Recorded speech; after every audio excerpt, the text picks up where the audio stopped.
Hello.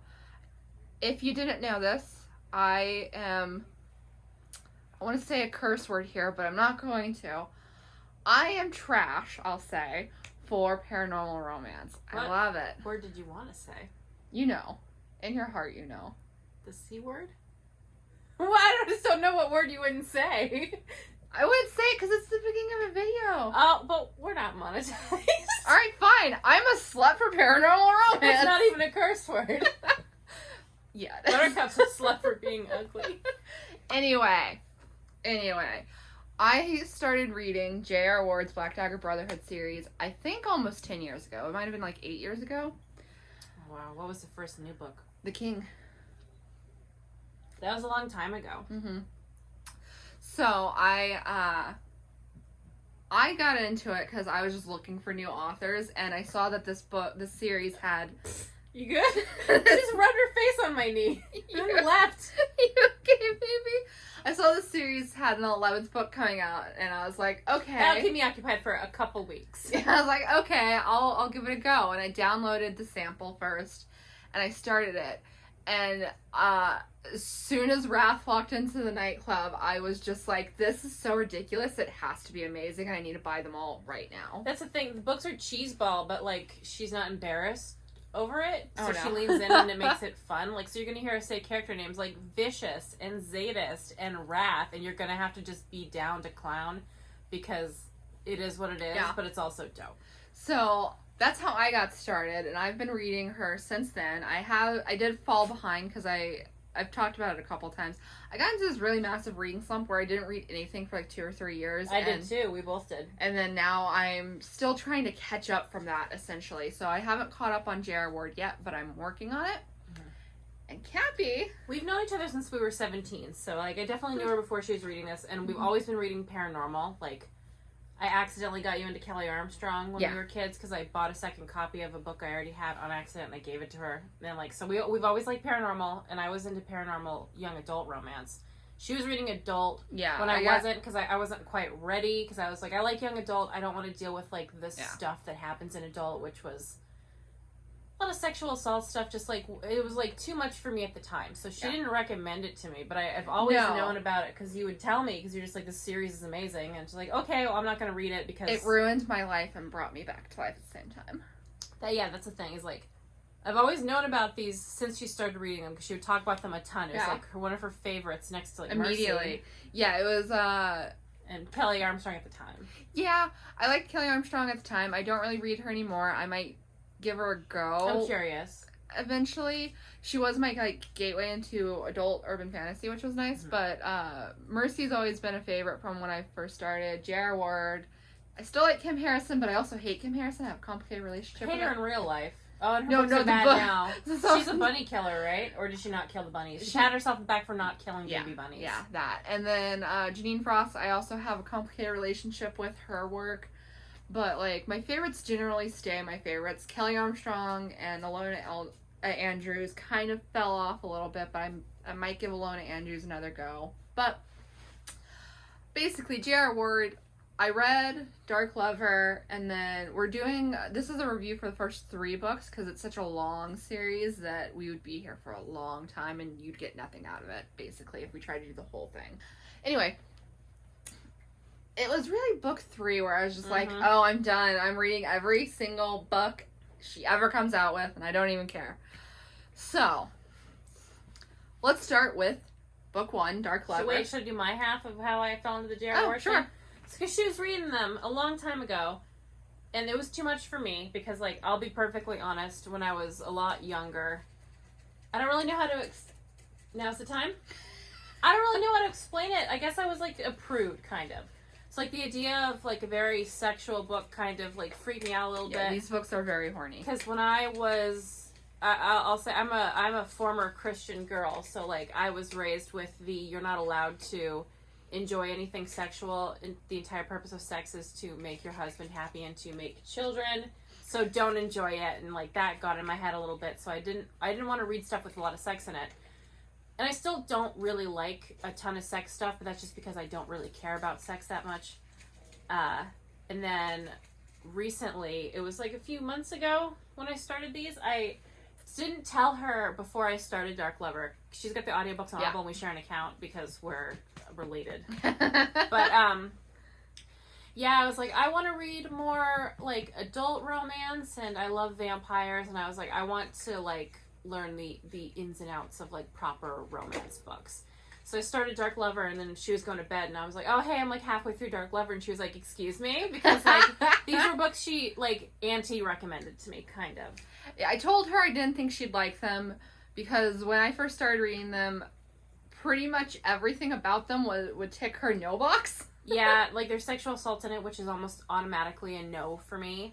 And there's just, like, a lot of... they're so sexually charged. Mm-hmm. But it's, like, goofy and corny, so it's not, like, cringe. Because sometimes I really cringe at the sex stuff, but, like, it's funny because it feels like she's purposely exaggerating it in the book to make it, like, over the top and sometimes maybe funny. But, yeah, so I just randomly started reading them, kind of. And immediately, I was reading Dark Lover, and, like, the next morning, I was like, so I finished Dark Lover, and I've started the second book, and my life is ruined. And she was just like, yay! Because it's been, like, one of her favorite series is, and, like, I felt bad because, like, when you and your best friend read a ton, and you don't read your best friend's favorites, it's like, are you even best friends? That's and, why like, she started Mercy, too. Yeah, it's because, like, Mercy's been her favorite for over a decade, and so is, like, J.R. Ward, and I've never read them, and she's read, I think, almost all of my favorites. Yeah. If not all of them. Like Percy Jackson. Mm-hmm. You read Mara Dyer when we were teenagers, which was my favorite at the time. I liked it then. We were obsessed with it. I remember the first time I bought that book and I read it and I was in love with it and I let her borrow it. And she finished it really fast. And then after work, we were teenagers. After work, I went to her house to pick it up the day she finished it so I could reread it again that day. Uh-huh. I was in my Fry's grocery store uniform at her house and she's like, okay. She gave me the book and I read it again that night. But yeah, so that's how I started with J.R. Ward, and I'm like 9 books in now, and I still adore it. Like, I think I feel like part of her is still surprised that I like it so much. It's so good, though.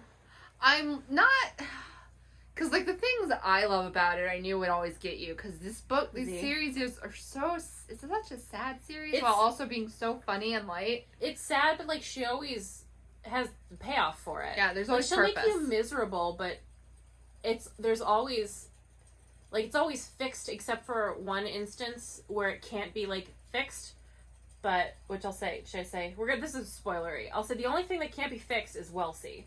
Yeah. But everything else, like, she'll run you through the ringer, but all the couples end up together, and they're happy, and they're all good for the most part, except for, obviously, that, because she dies. But I don't know what happens with Tor because I haven't got to his book yet, but I'm sure it's going to be good. This, as I said, this video is just the first three. First three. So we're starting with... Do you want me to say it? Yeah, go for it. Is it Wrath?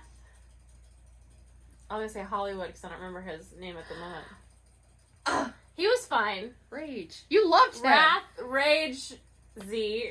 I'm sorry. Everyone just calls him Hollywood, so I can't remember only his wife calls him by his real name.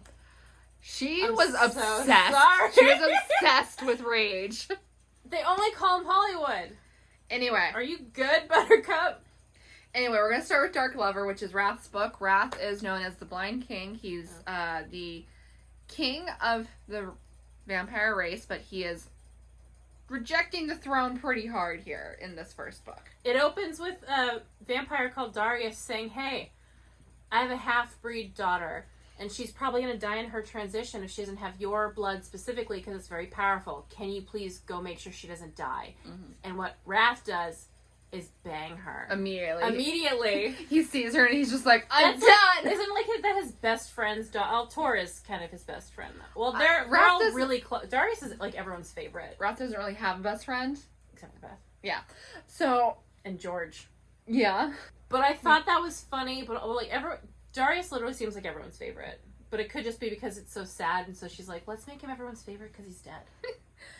Maybe. So basically, yeah, Beth is about to transition, so Wrath goes to help her. In this world, vampires need the blood of the opposite sex to survive, which was created by their deity, who we do get to meet. Her name is the Scribe Virgin. She's so nice all the time. She also has another name, but it's only ever said once, so I don't remember it at the moment. But she created them to be, like, in her eyes, perfect. And part of that perfection is heterosexuality. She gets into it later. Don't worry. But, so male vampire needs female vampire blood to survive and vice versa. And when they go through their transition, they need a lot of the opposite sex's blood in order to survive the transition. Because before that, they're not human, but they don't have any of the vampire traits. It's worse for the boys, right? Yeah, because they're puny. Yeah. They're twinks, and they're very sad, and they're just bummed all the time. So, Darius wants Wrath because he has the purest blood to help his daughter through the transition because she is half human. So Wrath goes to Beth, immediately falls in love. Yeah. He simps. Yeah, there's a bit of a rocky patch. They fall in love, and then he decides to go ahead and ascend to the throne. Basically, that is the plot. These plots are very thin in the beginning. Wasn't it a deal he made with the scribe virgin? Yeah. She's like, if you become king and you like handle your people, I'll give you. Was it Beth? Or like, I'll give you my blessing to marry Beth. Yeah. Which he didn't need, but he did. Yeah. Also, Beth didn't know about the vampire stuff, right? Not at first. No, she thought she was human. So she didn't know. Yes. And I think that book she's kind of our gateway into the vampire mythology. A little. The book has good bones, but I didn't love it. I gave it a 3, and I kept reading because I'm like, it's definitely going to get better because all of this setup was awesome. Mm-hmm. But the actual romance was boring. It has that paranormal romance urban fantasy issue where the first book isn't the best. It's like the first book in a lot of urban fantasy paranormal romance is often the worst in the entire series. Mm-hmm. And it has a big job to do. Yeah, exactly. So it being not the best doesn't mean it isn't good. I quite enjoy it. I love it a lot. Upon reread, I'm sure I'm going to like it a lot more. Yeah. Because I care about them now. But it has to set up 6 male characters, 7 male characters. Sorry, there's Butch. So I love Butch. And then Beth. And then a whole world. It's like, it's the stepping stone. It's not as good as it could be. So, and it also has to do an entire romance. Yeah, so she skips the romance, just does the sex. And it has to also set up the antagonists, who are basically, they're undead human males who have been, this is a long one, undead human males who have been changed by the opposite of our deity, so like our deity's described version, he's called the Omega, he's pure evil, and he created this race, they're called Lessers, specifically to take out the vampires because he's jealous his sister got to make something. Basically. It's just the backdrop. Yeah, it doesn't matter too much. It's what the Black Dagger Brotherhood does. They're in a war against them, and they're constantly going out to kill them because they hurt people, don't they? Well, they hurt civilian vampires. Because they're trying, it's basically, their whole mission is to take out all the vampires. So, we are at war. And the Black Dagger Brotherhood is like there's like not a lot of vampires left. They're like a warrior race of vampires. Yeah. That's why they all got sick names. Like Murder and Vicious and Pain and Panic and Jeff and stuff. Most of those are actual names. I'll leave you to figure out which ones aren't. I hope there's one named Jeff. But, yeah, so the first book, it's setting all of that up. It sets it up good. Like, yes. Because I didn't love the book, but it still intrigued me so much that I kept reading. So it did its job perfectly fine. Yeah, like, there's some exposition, but a lot of it's pretty natural storytelling. And, you know, Beth and Wrath, in any romance series, the first ones sometimes feel a little flat just because they're the first ones and you're being introduced to so much. It's still an endearing relationship because I'm 7 books in and they had a little storyline and it was like I cared about it. I want them to be happy. Exactly. And it's like I felt happy when like they worked it out. Yeah. So that was good. And then you move on to the second book. Hollywood. And Mary. Lover Eternal. So it's about Rage and Mary, and since she had done all the setup in the first book, in the second book she like explains the bare minimum but kind of assumes that you know what's going on, which leaves it open for like all the good bits. Yeah. Like the juicy sadness bits. There's a lot of sadness in this book. Yeah, so Rage is a brother who is cursed by the scribe virgin because he killed a bird. It's her sacred animal, right? Yeah, and it's her sacred animal. So basically, if he gets too angry or overwhelmed by emotion or hurt, he literally turns into a dragon. Mm-hmm. Roll with it. It's awesome. It actually is. And because of that, he has to keep himself calm, and part of that means he sleeps around a lot. He eats a lot, but like also he's the most beautiful brother. The cause of every problem and the solution to every problem in this series is sex. So just like if you want to read it, be prepared that it's the most sexually charged thing I've ever come across. Mm-hmm. And I have read 50 Shades of Grey. And so Mary is a human who is having a remission, or no, not she is a recurrence. Well, she was in remission, yeah, but her cancer has come back. Yes. So that's the setup. And this is where it gets really good, because like Rage's whole thing is that he's kind of sick of his life, basically. He wants to settle down, he wants to have a mate, but he also knows that if he does that, there's a good chance his beast would kill her. That's what they call it, the beast. Mm-hmm. And then there's Mary, who she's not having a good time. Also, we should set up the dynamic of she's incredibly plain Jane, and he is like described as Hollywood because he's so hot. Yes. He's so unbelievably good looking that even like the other dudes are like, wow, you're so hot. And she's just like boring. Yeah, when they first meet, she sees him and she tries to leave. It's like they meet at a TGI Fridays and she sees him. The idea of them, like, it's a power to run. I said, Raph brought Beth like Arby's, and I'm like, what is happening? It was really funny, honestly, with the TGI Fridays, because it was like, Mary lives across the, like, she shares a field with another vampire named Bella, and the whole setup is that there's another vampire who's pre-transition named John Matthew. My baby boy. And he's gonna transition soon, and Bella's worried that he'll die, so she contacts the Brotherhood to try and get him help. And John Matthew doesn't know he's a vampire, so he's mute, so he uses sign language to talk. And he wants Mary to come with him because she also knows sign language. That's the setup. That's essentially how Rage gets into Mary's life. And when he decides he wants to date her, he calls up Bella and he's just like, tell her to meet me somewhere. And she's just like, where do humans meet? And she's just like, I don't know, TGI Fridays. Humans don't go to TGI Fridays. So that's where they end up. And she sees him and she's just like, oh no, he's gonna look at me and be disappointed. I'm just gonna go. But obviously he's not. He's a sweetie pie. He doesn't think like that. Yeah. Because he's a romance hero, so he doesn't think like that. He's gorgeous, and it's fine that the girl he's with isn't gorgeous because that's how romance works. Yeah. One interesting thing about these early books is like all of the non-vampire love interests. It's like a whole thing. It's just like, how are we going to deal with the fact that they're not a vampire? That's every paranormal, though, that does that. Well, I'm speaking specifically about the beginning of the series, because that is not a thing later in the series. They're all just immortal? No. No? No, you'll get there. Wait, no. Are some of them human?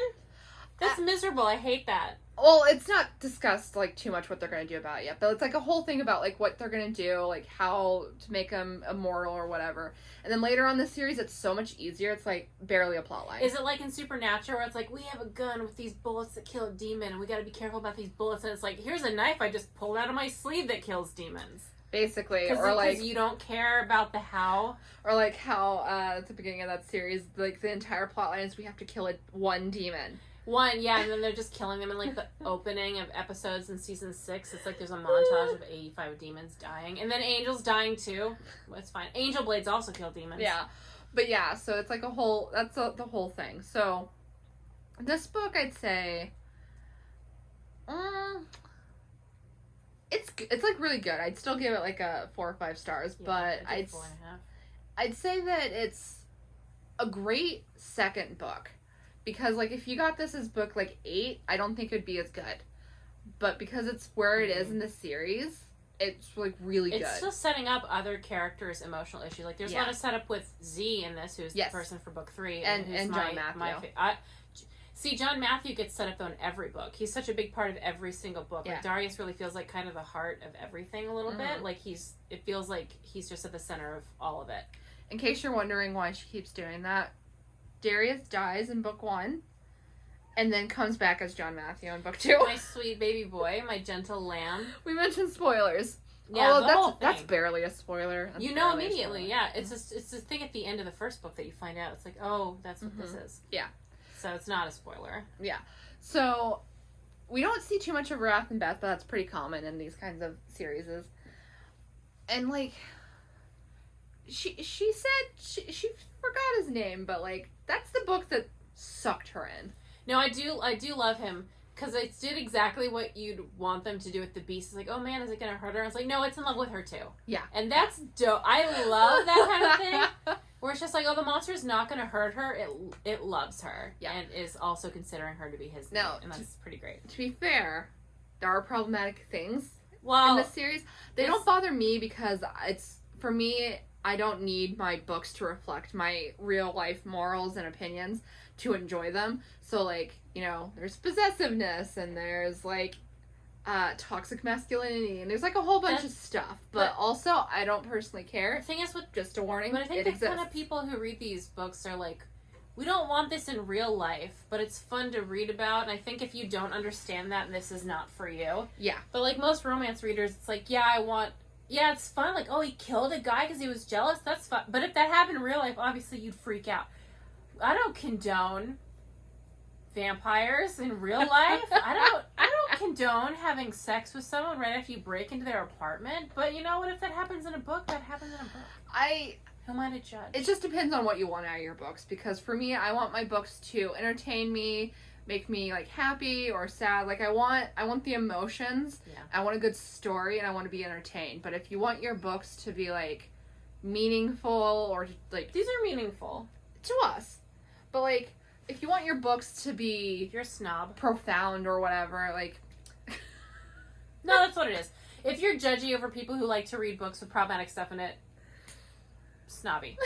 I'm sorry. If you're 14, it's just like, oh man, he doesn't worship the ground she walks on the way I personally want it to be. Kill someone in a book for a person you love. Do it. Let your dragon have sex with her. To be fair, he's in human form when that happens. Yeah. But if he hadn't have been, maybe. I don't care because it's not real. Yeah, that's the thing. I'm not gonna get a bee in my bonnet over something that isn't real. Yeah, I see a lot of like real discourse over that kind of thing, and I just don't understand it because it's like you read thrillers and it's like, okay, but you're supposed to be disgusted with a thriller, but you are still reading it, which is promoting that bad behavior.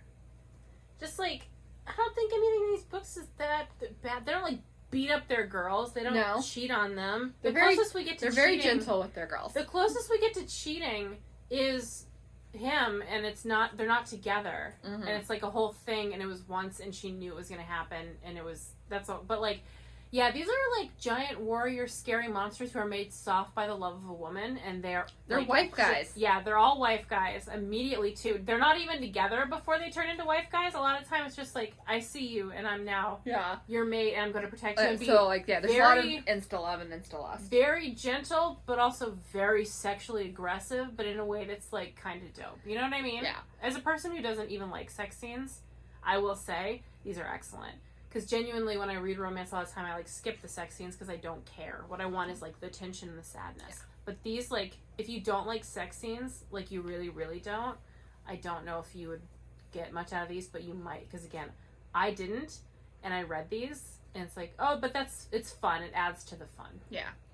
So, on to book 3. The best book, probably. Maybe not. Which is Zadist and Bella. So, do you want to explain this one? Okay. Z is very sad. A long time ago, he was kidnapped and used as sex slave for, I think, 100 years. Horribly tortured. Very broken. Physically scarred. Everyone's scared of him. Yeah.